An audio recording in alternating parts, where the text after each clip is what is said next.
Hi, I'm Yvonne, the guy that covers TV for LA Times. Thanks so much for joining us.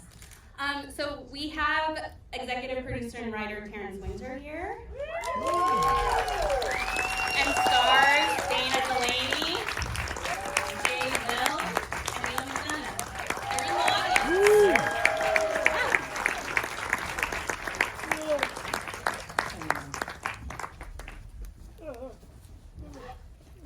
Did you guys notice and have them watching with you?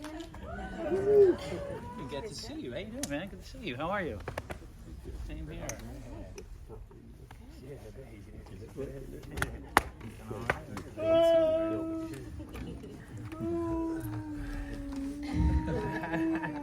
Yes. Before we officially get into it, Neal and Jay, how was it to watch it with the audience? Hey, man. It was, I generally never watch anything that I'm in. It's been a very long time, unless I have to watch something. Like, Reve and I are producing our own films now. If I have to watch it, then I have to. But I haven't seen anything that I've been in probably a decade. So to sit here and watch myself is just really kind of odd. But man, to go toe-to-toe with Stallone looks so much fun.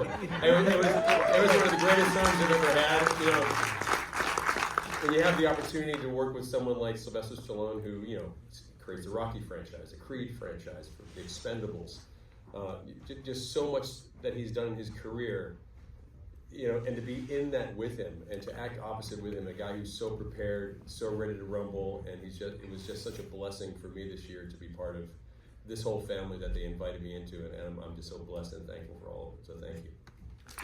Well, we'll get deeper into that in a bit, but you know, the first season really set the stage for introducing us to Sylvester Stallone's character, Dwight, who's, you know, this New York Italian mob boss, not boss, but a mobster from New York, who's sort of sent by his superiors to set up business in Tulsa after a 25-year stint in prison.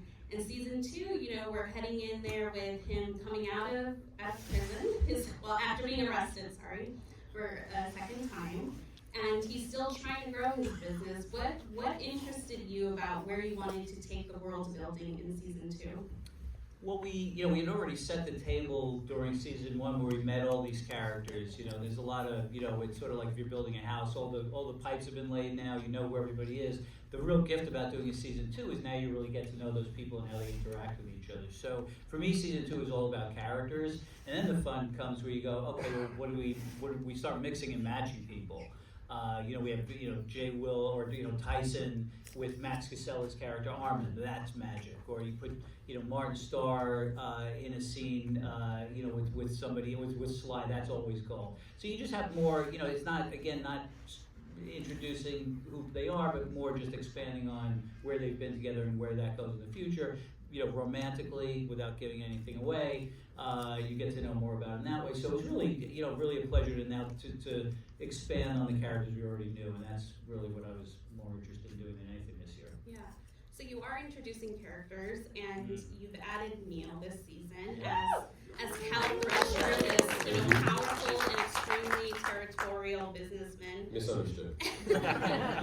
Not to talk about Neal like he's not here, but when you are casting somebody that has to go toe-to-toe with someone like Stallone, you need someone with a level of gravitas. Absolutely. Talk about the energy that you wanted from a character like Cal and what Neal brought to that.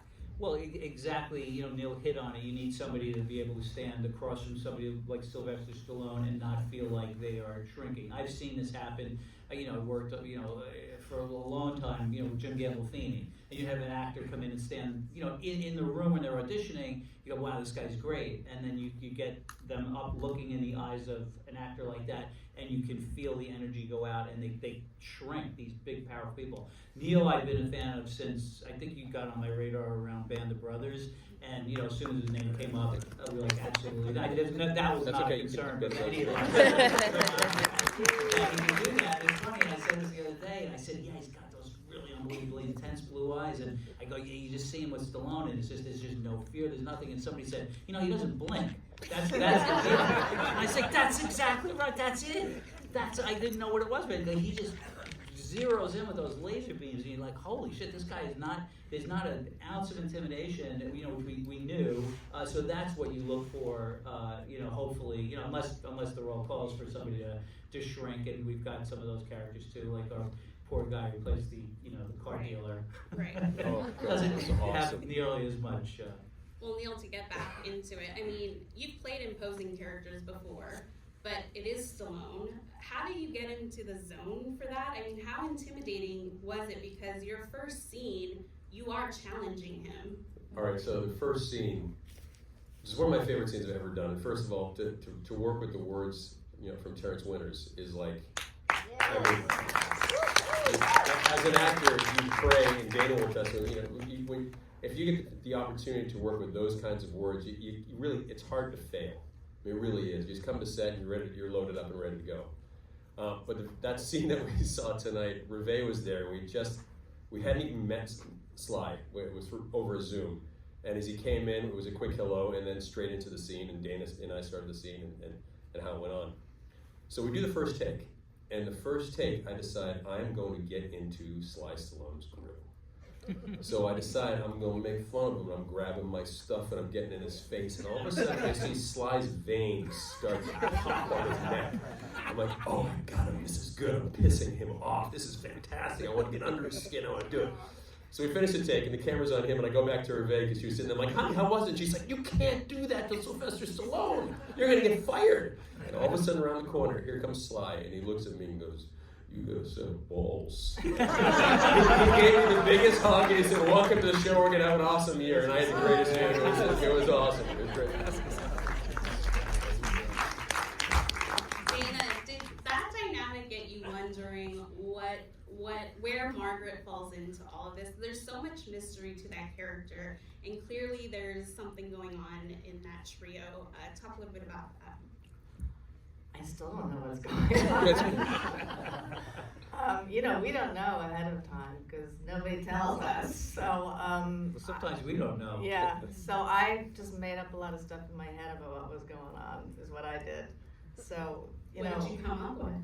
I can't. That's my secret. But some of it paid off. Some of it came real. Some of it was like off in left field. So you just have to use your imagination. Mm-hmm. I want to get back a little bit to the Stallone of it all. Jay, I mean, your first interaction with him was much more relaxed, at least on screen.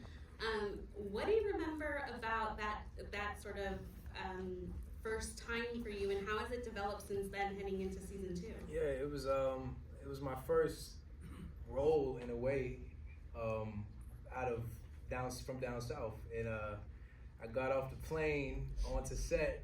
My first day on set was the big scene at the airport, and I'm a little nervous. I'm like, okay, this is that guy that everybody talks about. So we got right into it, and as soon as I got into it with him, we just tried a couple variations. But by the third, it was almost as if we were just kids in a playground building a castle, man. So time went on, the familiarity began to grow more fond, and it's to here now. It's like it's almost familial, and the work that we come up with, the things that we come up with in the process always goes back to the creative childlikeness and all, the playfulness aspect of it all. So shout out to him for even giving me leeway to create my own remixes and with the writing and even with some of the stage directions, just do my own thing. Give me the confidence to do that in the first place. So, well, you guys had that from the. I literally was just back in the green room talking about the first time you came into first audition. Talk about balls. You had not done a lot. You were pretty fresh out of Juilliard. Fresh out right? of school, yeah. And this guy walks in and meets Sly, and just like he's been doing this for 30 years, and you guys did a couple of scenes together and ad-libbed, and he threw a bunch of stuff at you, and you walked down. I don't even know if you knew that. Sly just went, oh my God, this guy, this is it. That was easy. Done. And it was like you had done it 100 times. Man, and so, and you guys had just the chemistry right out of the gate. Yeah. And then again, Sly loves to ad-lib, and you know what you're doing in the scene. You have a script, obviously, but then within that, sometimes that's where the gold is. You guys start playing around and Yeah. you know, just riffing, and that's some of the best stuff on the show. Yeah, Well, man. I think too that it's different working with, you know, coming into a show. You guys, this is your second season, my first season with the show. So to come in and the lead actor or actress can sometimes be a bit offish, can mail in their performances, not be prepared, not be ready, kind of, and it can be really odd. So then, like Dana said, you're living in your imagination, creating things and creating, because you may not be getting it back from that other actor. Right. Then there's Sly Stallone, who comes in with his whole bag of tricks. And I say it, he knows your lines, my lines, he knows everything that's going on. He's so prepared to win. The guy's in his 70s, he's shredded, he's ready to play, his family's always around. It was just kind of, it's so easy to play with someone like Sly on set because, you know, he just wants to win. He wants to make it the best environment possible. And you know, speaking for everyone here, I was so blessed to be part of it this year. So thank you. One of the most humiliating days I was in his trailer, and he took his shirt off. Oh, yeah. You know, he's like 18 years older than me, and I was like, oh my god. It's I gotta awful. work out. That's Really. And then he goes, oh, you know, he's Sly Stallone. He gets it. It's like, that's making me try to feel better. You're sitting there at craft service, He's and you walk by, and you 78. grab He's your deal, and no, I wasn't 78 going to years eat old. that. Sly, I wasn't going to do that. Yeah. Well, you need that deal. You look fat. No, I'm not going to eat that. Is there a lot of Stallone impressions on set? Not to his face. No, Rebecca almost killed me when I did it to his face. No, he encourages it. Like everybody's saying, the most shocking thing about working with Sly is how much fun he is. Yeah. It's surprising.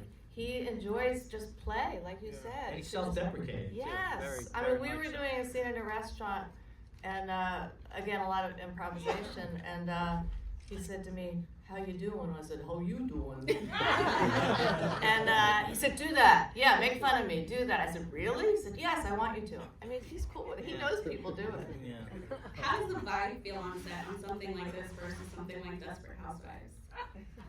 Oh. That wasn't intended to be controversial. No, I mean, it's interesting hearing this, and Terry, you know this. Every show is completely different. It has its own tone, and you got to go with that. And on Desperate Housewives, maybe because it was a specific type of comedy, every comma had to be there. You know, you could not change anything. And so, it's fine. Neal was on it with me, he knows. And there's a good challenge in that, too, to do that. But I prefer this, where we just play and have fun and see what happens. And so, very different in that sense. I want to talk about the tone of the show. The way it mixes comedy and drama is so interesting and unexpected. And I believe Paramount even branded it as a comedy. I don't know if I have that right. But talk a little bit about striking the right balance of a mob show and giving it that sort of, you know, flair, which you've done before in ways. Yeah, you know, it's hard, you know, for awards consideration, you have to decide whether or not your show is a comedy or a drama, and sometimes that's just, it's not possible to call it. You know, I remember years ago, I was asked to do some judging for the Emmys, and it was the season where, on Sex and the City, where Samantha had cancer. And that's a comedy, and every episode they watched ended with us crying, watching it, and say, this isn't funny. So how do you it should be, I think, ideally 30 minutes or an hour, and then you decide what it is. In terms of writing it, the comedy for this isn't written like setup and punchline. The comedy comes from character. It comes from taking a guy like Stallone, who's a New York mob guy, and dropping him into Tulsa and just let him go. You don't have to write jokes, just or take a guy like that and watch him try to deal with somebody at the DMV, and it is going to be funny, you know. Or having a mob boss negotiate his way through Starbucks and just let it go, you know. Again, no jokes, just behavior, and it's going to be funny, and then you just have to really trust that, and it's all there. Again, it's all situations, relationships, and it's just a natural, inherent comedy of life. So. Terry, I have one question. When he goes and he brings his own personal espresso cup, whose idea is that, and where did that come from? That came from one of my very talented writers named Dave Labat. Such a great Yeah, bit. he said he just wanted to feel like he was home and Isn't that a make it great feel bit? real. Like, he got out of jail and they don't have coffee. First of all, costs $5. You know, he went to jail 25 years ago. Coffee's $25. They don't have glass cups anymore. Little things like that. How the world has changed. You find the comedy and stuff like that. So what Neal's referring to is he shows up and he just brings his own little glass espresso cup to the store. Well, another detail that I love that, I know I shouldn't have been surprised by it because it tracks, but I didn't know how much I was deprived of never hearing Sylvester Stallone quote Ralph Waldo Emerson. Talk about that detail. Well, that's one of the things about Sly. When we first started doing this, when I first met him, I had known about him before I knew how smart he was and how well read. He when he read my version of this pilot, he said, "This fits me like a tailor-made suit." He said, "This is who I am if I were a mobster." The other thing we talked about, I said, this is a guy who's been in jail for 25 years, and I've known a lot of guys in real life who have done that, and they're incredibly well read. They'll read the phone book, so they will come out with things, and they sound like thugs, but they will come out with things that you can't believe they know. Shakespeare, Emerson, some of them are legal scholars that are just jailhouse lawyers. So he spent 25 years reading and working out, which is why he looks like Sylvester Stallone and he's so smart.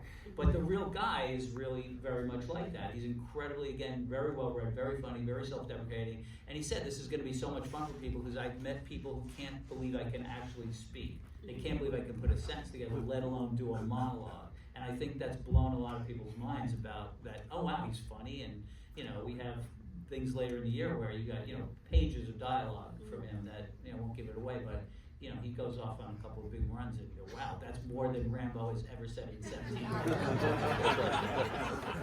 One of the fun moments from this episode is, we get to see Tyson, who's already a well-dressed person, put on a suit and really step into that, the energy of the world he's in right now. Jay, how was that to sort of level up in that way? It's crazy because I was Sly got a real personal connection with suits, so it was it's something real personal, and the closer I got to him, the more that was revealed. So he was giving me tips on different type of loafers and different type of furs and different type of breastednesses and stuff, and I'm like, yo, this is beyond me. So once I started to allow myself to get into that side of my own self, it was up from there. I mean, he gave me a lot of personal tips, and the greatest one is to consider it like armor. I've never considered a suit like a knight in armor would. So it was good. It gave me a whole new perspective with also two colors and how colors influenced the trajectory of the story for Tyson, and how he was lighter energetically in the beginning and how things evolve tonally. Mm-hmm. Well, Tulsa King was created by Taylor Sheridan, who wrote the pilot.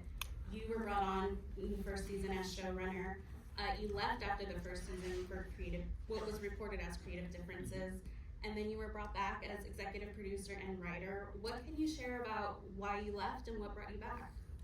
I love the show so much. I was thrilled to come back. Just creatively, it wasn't something I created, so I didn't have 100% ownership of it. I had some ideas.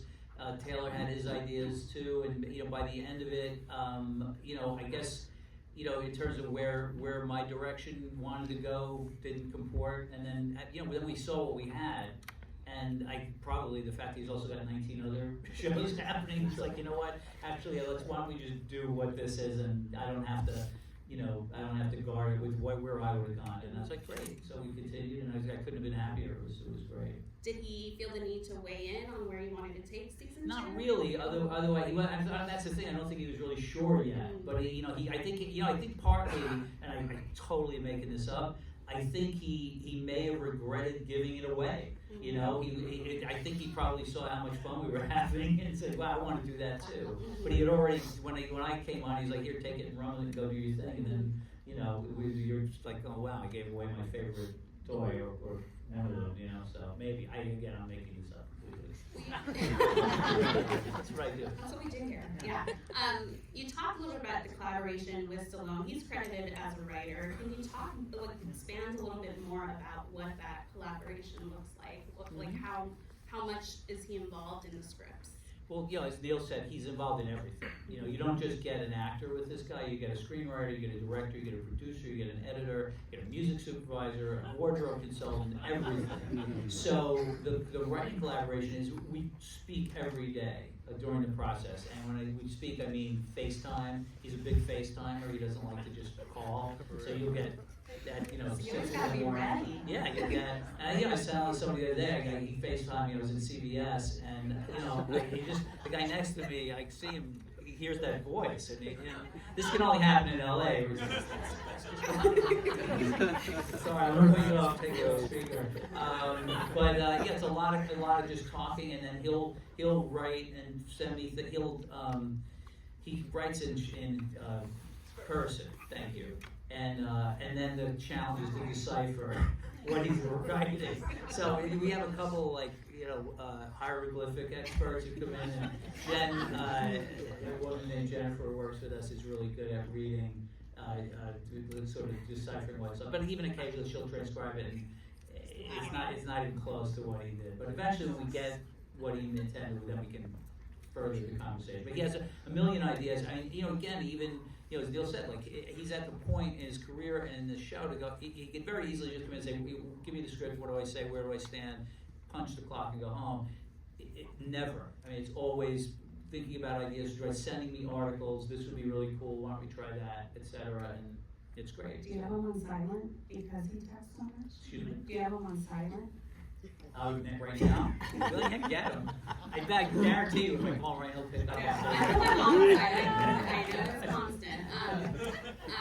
What was like a big disagreement that you've had, and not in a bad way, but what did you feel strongly about that you either pushed back on or relented? I think we've been really. I'm not really just. I swear I'm not trying to just not tell you. We've been on the same page with who this character was from the first meeting we ever had. I don't think there was ever anything that we didn't get on board with. He that's the other thing that's great about him. He's not protective. He doesn't try to make himself look good. There are actors who could very well go, always make me look cool. I always have to have the joke. I always have to be the tough guy. Not at all. He's been emotional.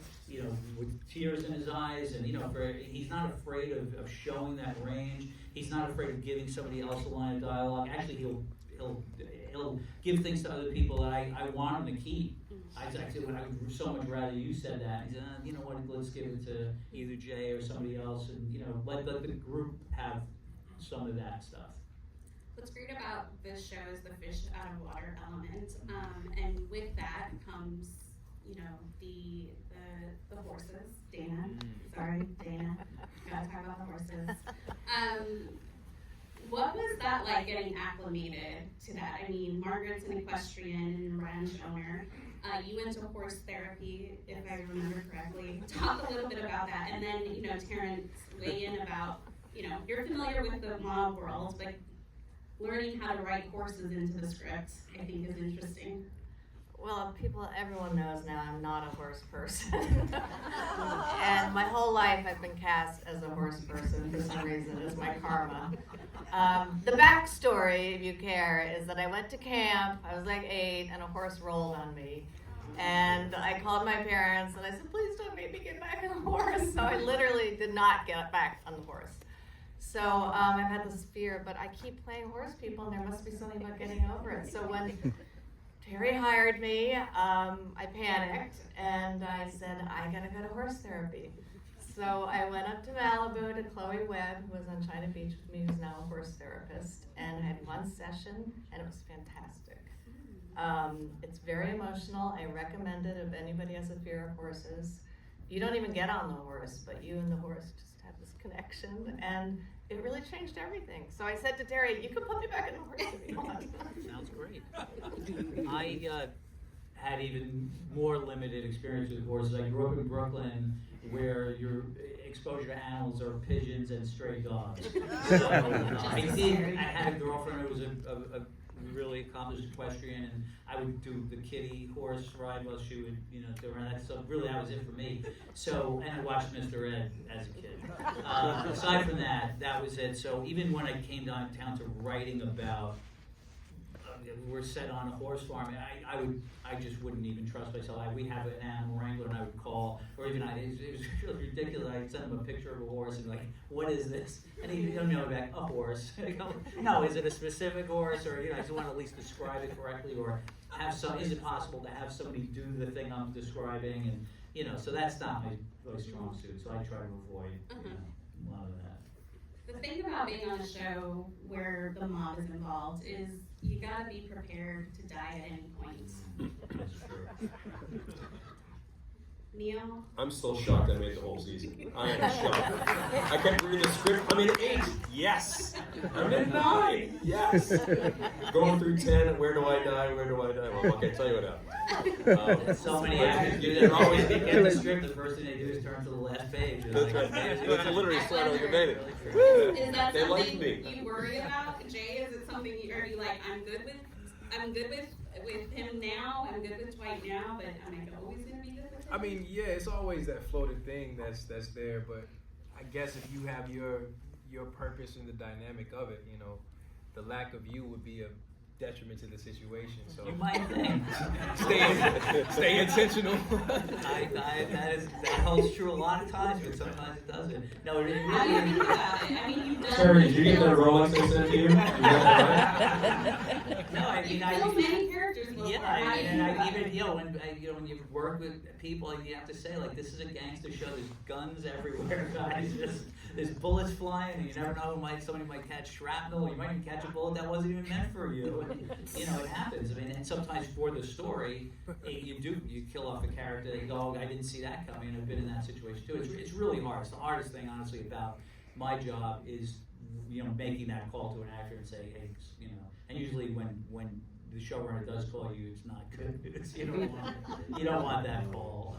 I've had actors say, I called one guy on Boardwalk Empire once and said, hey, it's Terry Winter. And, well, I guess I'm dead. I said, well, you're not, but your character is. You're fine. I'm sure Dana's like, don't let it involve a horse, Yeah, right? exactly. Well, that's very That would be possible. cruel. That would be cruel. But come on, Terry, there's sometimes actors get killed off for other reasons. Yeah, but I mean, it's mostly just creative.